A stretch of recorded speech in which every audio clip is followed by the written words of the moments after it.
సూర్యని కలిసి కుట్టి మీ కన్న కూతురని చెప్పిన పూజారి మాటలతో ఆదిత్యను కెనడా వెళ్లకుండా ఆపిన సూర్య. షాక్లో జీవన. ఇదంతా ఎలా జరిగిందో వీడియో ద్వారా తెలుసుకుందాం. సో వీడియోని ఇక్కడ స్కిప్ చేయకుండా చివరి వరకు చూడండి. పూర్తిగా మీకు అర్థమవుతుంది. వీడియోని లైక్ చేయటం, షేర్ చేయటం మర్చిపోకండి. మీ లైక్ మాకు మంచి సపోర్ట్ మరియు ఎంకరేజింగ్గా ఉంటుంది. ఇక మొత్తం మీద ఆనంది అయితే చాలా బాధపడుతూ ఉంటుంది. ఎందుకంటే ఆదిత్య కెనడా వెళ్ళిపోబోతున్నాడని. ఆదిత్యతో ఆ విషయం గురించి అడిగేసరికి ఆదిత్య, అసలు నాకు ఈ విషయం తెలీదు, అంటే నాకు తెలిసిందిలేండి, మీరు కెనడా వెళ్ళబోతున్నారట కదా. ఒక మనిషిని చూడకుండా ఉండాలన్నా, దూరంగా ఉండాలన్నా దూరంగా వెళ్ళిపోవడమేమా మీకు పరిష్కారమా చెప్పండి. నేను నా తప్పు లేకుండానే ఈ ఉత్సులో ఇరుక్కున్నాను. ఎవరు నా పేరు ఉపయోగించి మీడియా వాళ్లకు చెప్పారో నాకు తెలీదు. అసలు 2 రోజుల ముందే నాకు విషయం తెలిసింది. తెలిసిన ఆ విషయాన్ని నేను మా అమ్మ వాళ్ళకి చెప్పకపోవటం నాదే తప్పు. నా కన్న తల్లిదండ్రులు ఎంత బాగుండాలి అనుకుంటానో, అలాగే నన్ను పెంచిన వాళ్ళు, నా అత్తమామలు కూడా బాగుండాలి అని అనుకునే మనస్తత్వమే కానీ, నా కుటుంబం మాత్రమే బాగుండాలి అనుకునే మనస్సు నాది కాదు ఆదిత్య గారు. అలాంటి నన్ను అక్కడికి శ్రీతన్ రమ్మని ఫోన్ చేయటం, అలా ఫోన్ చేసిన తర్వాత నేను వెళ్ళటం, ఆ వెళ్లడంతోటే మీడియా వాళ్ళు రావడం, శ్రీతన్ నన్ను పెళ్లికి దూరంగా ఉండమనడం, ఈలోపే అత్తయ్య గారు వాళ్ళు చూడడం, ఇదంతా జరిగిపోయింది. మీరే చెప్పండి, నిజంగా నా ప్రమేయం ఉండుంటే ఇదంతా జరుగుతుందా?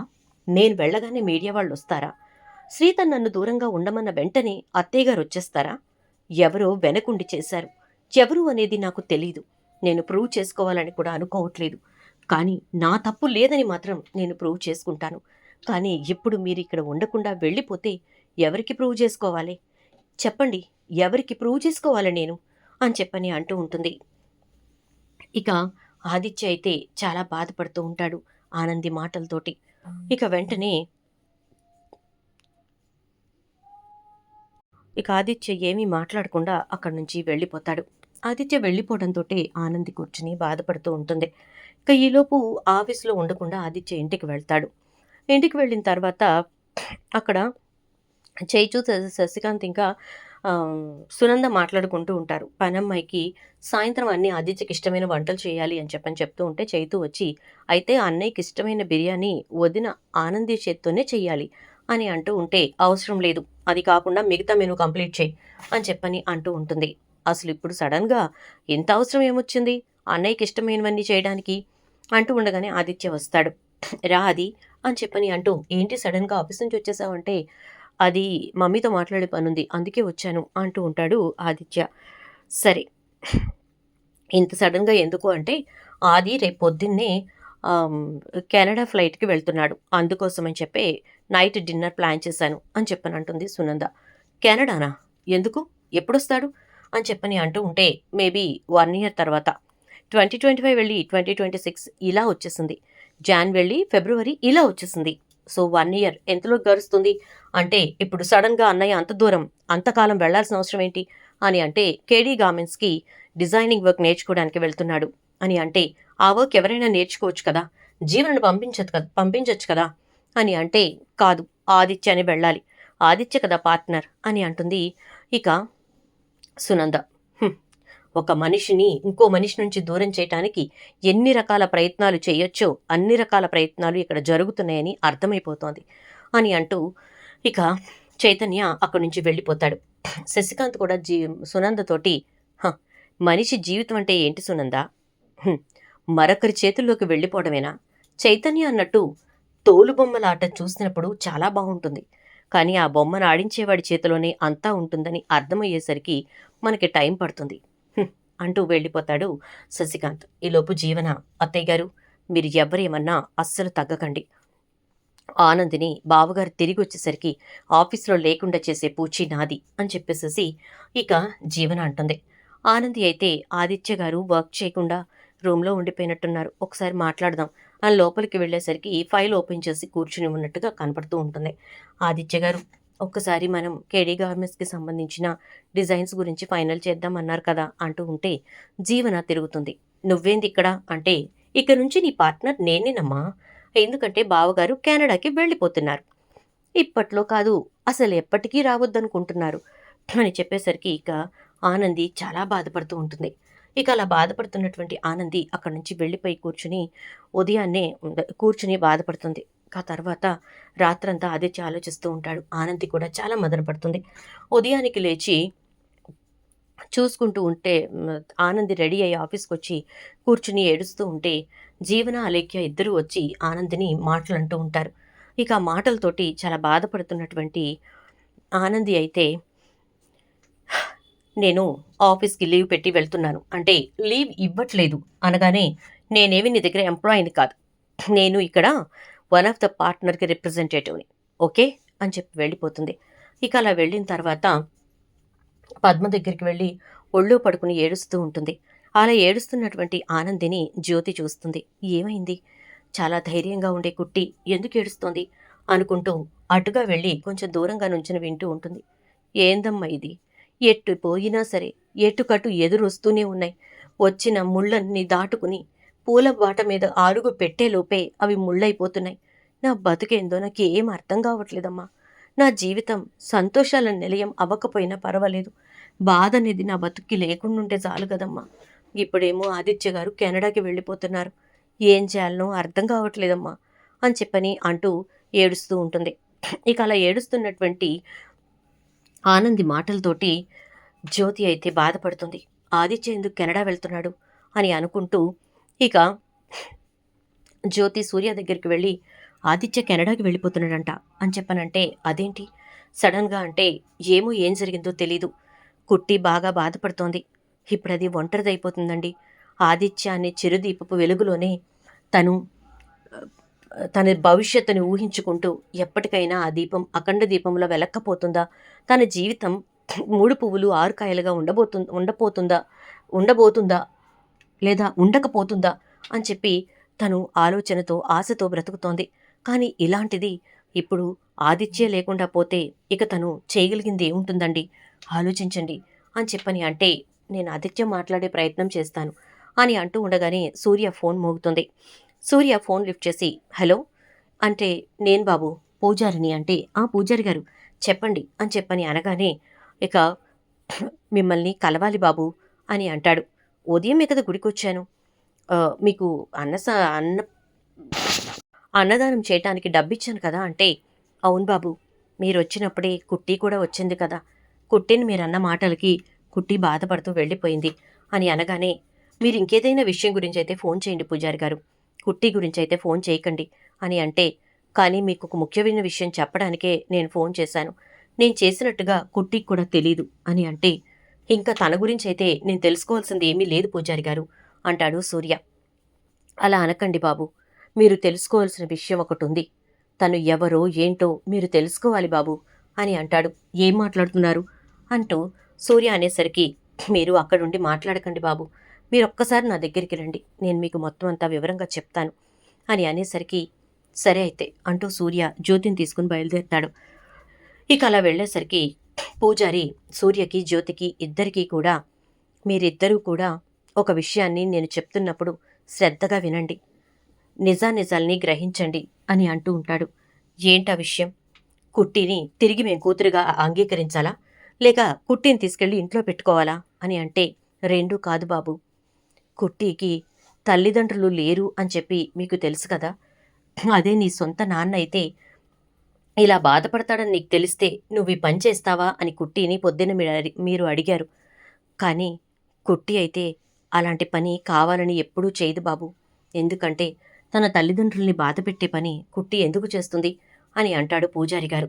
"హ, దీంట్లో సింహాద్రి పద్మ బాధపడాల్సింది ఏముందండి అంటే, నేను చెప్తుంది తన కన్న తల్లిదండ్రుల గురించి అని అంటే, తన కన్న తల్లిదండ్రులు ఎక్కడున్నారో కుట్టికి తెలియదు కదా!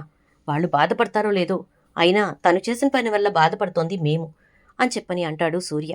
మరి తన కన్న తల్లిదండ్రులు మీరే కదా బాబు. మిమ్మల్ని బాధపెట్టే పని మీ కన్న కూతురు చేస్తుందా అని అంటాడు. ఏం మాట్లాడుతున్నారు? మా కన్న కూతురు జీవన అని అంటే, జీవనే మీ కన్న కూతురు. అది మీరు పెట్టుకున్న పేరు. కానీ జీవనగా మీ ఇంట్లో అడుగుపెట్టింది మీ కూతురేనా? మీకు ఆ విషయం ఎలా రుజువు అని అనేసరికి, ఏం మాట్లాడుతున్నారు మీరు? మా ఇంట్లో మా కూతురుగా ఉన్న జీవన మా కూతురు కాదన్నట్టు మాట్లాడుతున్నారు అని అంటే, అవును బాబు. కూతురు పోయింది, ఏమైపోయిందో తెలీదు, ఏం జరిగిందో తెలీదు అని చెప్పి బాధపడుతున్నటువంటి ఆ తల్లి శోకాన్ని, ఆ తల్లి కన్నీటిని తుడవటానికి ఒక అనాథను తీసుకొచ్చి మీ ఇంట్లో తన స్థానంలో ఉంచింది కుట్టి. తన తల్లికి తను ఎంత దూరంగా ఉంటే తన తల్లికి అంత ఆయుష్ పెరుగుతుందని చెప్పి ఒక సన్యాసి చెప్పిన మాటలు నమ్మి తను తన తల్లికి దగ్గరగా ఉంటూనే దూరంగా ఉంటూ తన కన్న తల్లి యోగక్షేమాలు చూసుకుంది కుట్టి.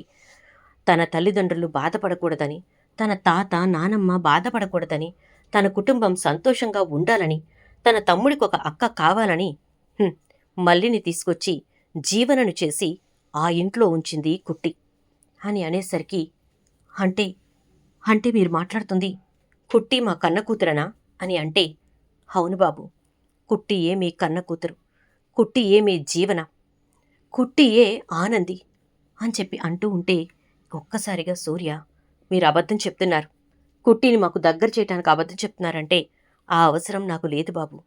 కుట్టిని చిన్నప్పటి నుంచే చూస్తున్నవాణ్ణి. తను ఏ రోజైతే మీ నుంచి తప్పిపోయిందో ఆ తర్వాత ఎన్నో కష్టాలు పడింది. అంతేకాదు, ఆ లంబాడిది ఎత్తుకుపోయి కుట్టిని ఏదో చెయ్యాలనుకుంది. అక్కడి నుంచి తప్పించుకుని ముందు నా దగ్గరికే వచ్చింది కుట్టి. వచ్చి, తాత నేనైతే మా అమ్మ తాను ఉండకూడదంట, అందుకోసానికని చెప్పే నేను ఇక ఎప్పటికీ మా అమ్మ దగ్గరికి వెళ్ళను అని అని నాకు చెప్పింది. మరి మీ అమ్మ బాధపడుతుంది కదా అంటే, అందుకోసమే నాకు అనాథ శరణాలయంలో ఒక అమ్మాయి కలిసింది.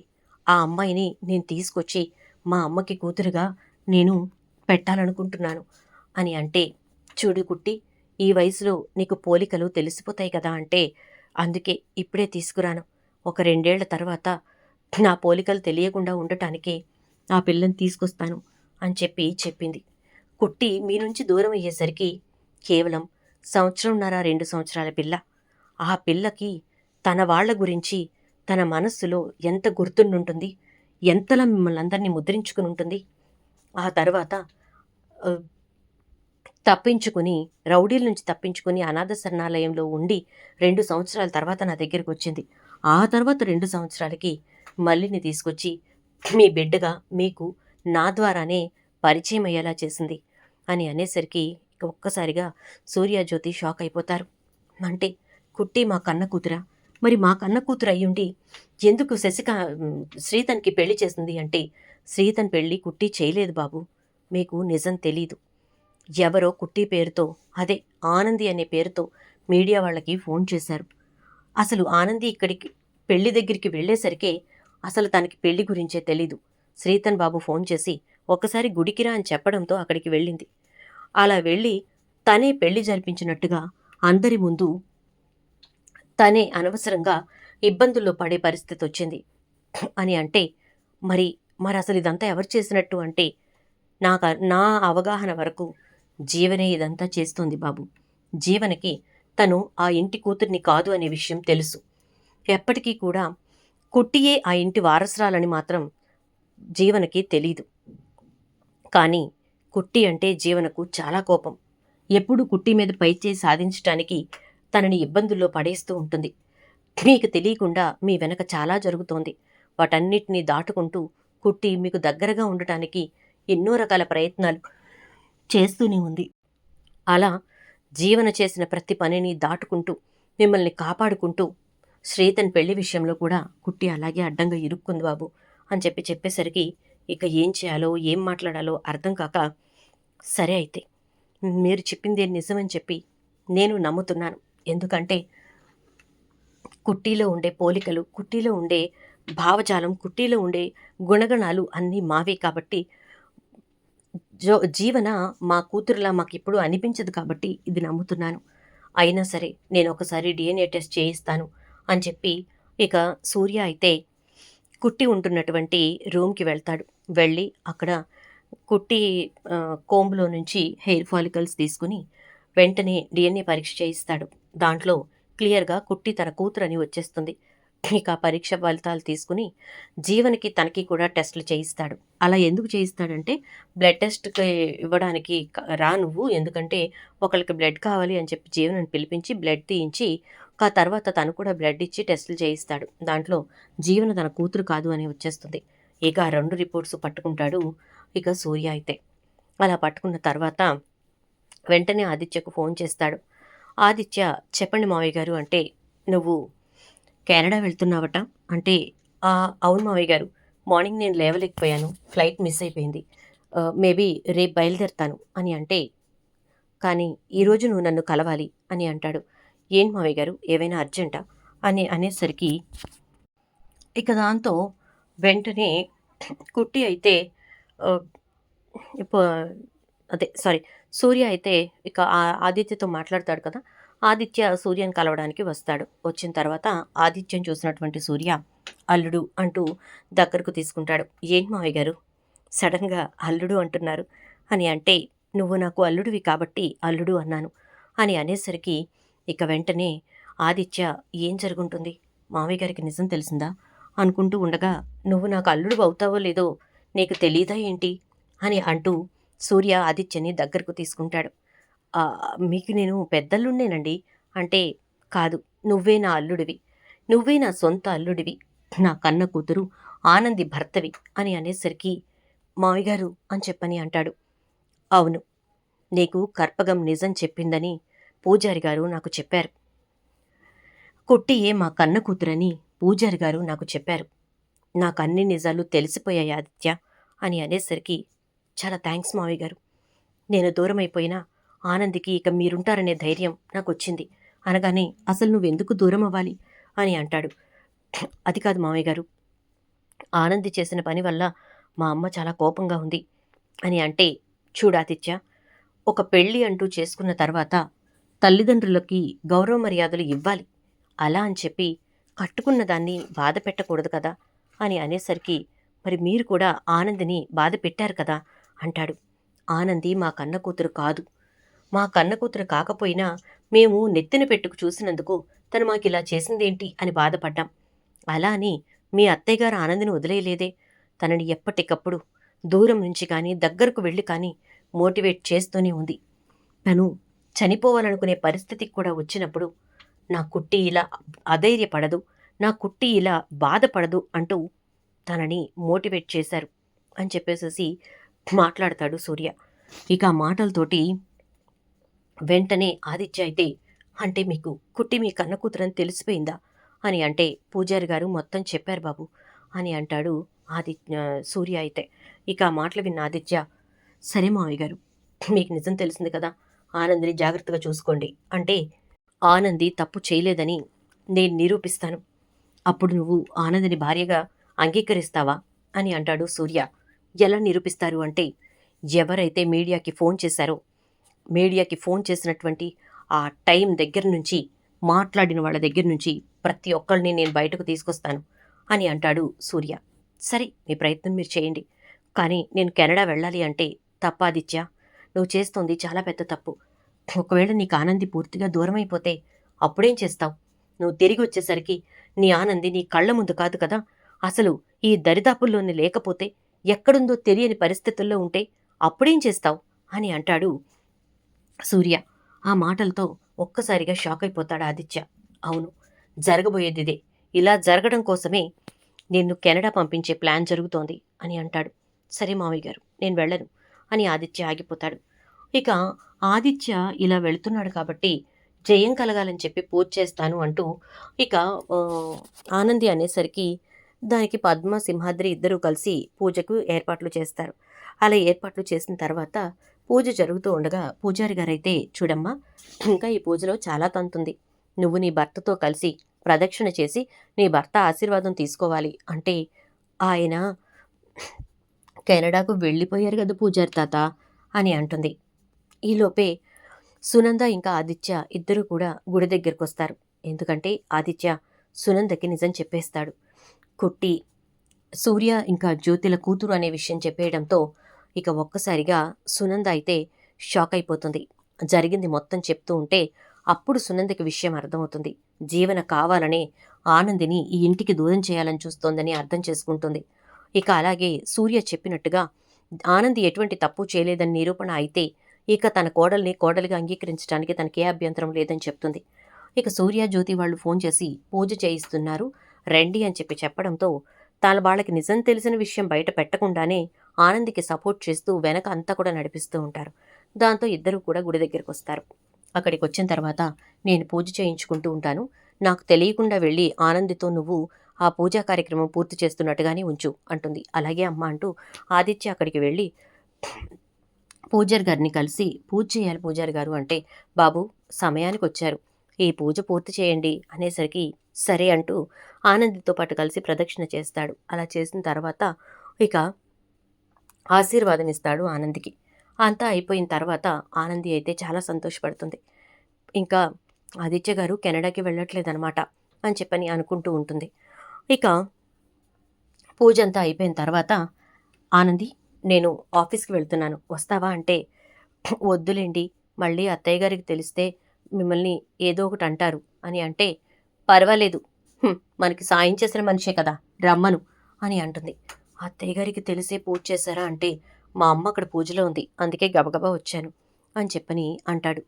గట్లనా చాలా థ్యాంక్స్ ఆదిత్య గారు అని చెప్పనంటూ, అమ్మ మీరింటికి బోండ్రి నేను ఆదిత్య గారులతో కలిసి ఆఫీస్‌కి పోతాను అని చెప్పానని వాళ్ళతో పాటు ఆఫీస్‌కి వెళ్తుంది. అలా ఆఫీస్‌కి వెళ్ళేసరికి ఆదిత్య లెక్క ప్రకారం ఈరోజు కెనడాకి వెళ్ళిపోవాలి. వెళ్ళిపోతాడు అనే ఆనందంతో జీవన ఆఫీస్‌కి వెళ్ళిపోతుంది. వెళ్ళి ఆదిత్య సీట్‌లో కూర్చుని అందరికీ ఆర్డర్స్ వేస్తూ ఉంటుంది. ఇక సునంద, ఆదిత్య ఇంకా కుట్టి అందరూ కలిసి ఆఫీస్‌కి వస్తారు. మేడం సారీ జీవన అక్కడ చూడు ఎవరెవరొచ్చారో అని అంటే, ఇదేంటి బావగారు కెనడాకి వెళ్ళలేదు అనుకుంటూ ఇక జీవన గబగబా బయటకొస్తుంది. వచ్చేసరికి ఆ క్యాబిన్‌లో ఏం చేస్తున్నావు జీవన అంటుంది సునంద. అది క్యాబిన్ శుభ్రం చేస్తున్నాను అత్తయ్య గారు అని అనేసరికి, ఓహో అలేఖ్య శుభ్రం చేస్తోందా అంటే, అవును అత్తయ్య గారు తనే చేస్తానంది అంటే ప్యూన్ ఏమయ్యాడు ఇక్కడ ప్యూన్ లేడా అని అంటుంది. ఉన్నాడు అత్తయ్య గారు అని చెప్పనంటూ, అలేఖ్య నువ్వు వెళ్ళు అని అంటూ, బావగారు మీరు కెనడాకి వెళ్ళలేదా అంటే, ఆది ఎక్కడికి వెళ్ళట్లేదు ఆది ఆనంది కలిసి ఈ ప్రాజెక్ట్ కంప్లీట్ చేసిన తర్వాత అప్పుడు ఆలోచిస్తామన్నారు. మేబీ వెళ్తే వాళ్ళిద్దరే వెళ్తారు అని అంటుంది. అత్తయ్య గారు మీరు అనుకున్నదేంటి ఏం చేస్తున్నారు అంటే, నేను కరెక్ట్గానే చేస్తున్నాను జీవన నువ్వు ఇంకా కేడీ గార్మెంట్స్కి కూడా రావాల్సిన అవసరం లేదు. పైపుల ఫ్యాక్టరీలో చైతన్యకి అసిస్టెంట్గా ఉండు చాలు అంటుంది. అత్తయ్య గారు ఏం మాట్లాడుతున్నారు అంటే, చెప్పింది చెయ్యి జీవన అంటూ, ఆది నేను వెళ్ళొస్తాను అంటూ ఆనంది వంక చూస్తూ వెళ్ళిపోతుంది సునంద. సునందలో ఈ మార్పుకు కారణం ఏంటో తెలియదు కానీ ఆదిత్యని ఆనందిని కలిసి ఉండమని తను ఒక రకంగా సంకేతాలు పంపుతోందని అర్థమవుతుంది ఇక ఆనందికి. చూద్దాం ఏం జరగబోతోందో. వీడియో నచ్చితే లైక్ చేసి వీడియోని అయితే షేర్ చేయండి. అలాగే మీరు లైక్ చేయడం ద్వారా మాకు ఇది సపోర్టింగ్గా ఉంటుంది కాబట్టి లైక్ చేయడం మర్చిపోకండి. Thank you.